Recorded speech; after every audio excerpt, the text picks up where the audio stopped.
Hello વિદ્યાર્થી મિત્રો, કેમ છો? મજામાં? લેરી એકાઉન્ટ્સ વાળામાં તમારું સ્વાગત છે. આજે આપણે જોઈશું કે એકાઉન્ટ્સ વિષયની શરૂઆત ક્યાંથી થઈ.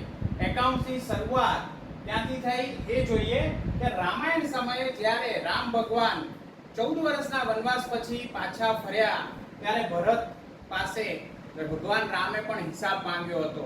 એટલે એકાઉન્ટ્સની શરૂઆત ત્યાંથી થઈ હોય તેવું કહી શકાય.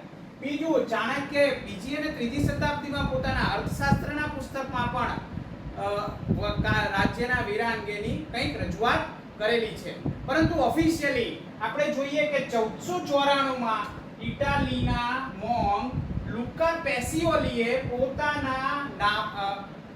પોતાના જે પુસ્તક હતું મેથેમેટિક્સનું, તેમાં દ્વિનોંધી નામા પદ્ધતિ અંગેની સર્વપ્રથમ લેખિત રજૂઆત કરી હોય એવા પુરાવાઓ મળ્યા છે.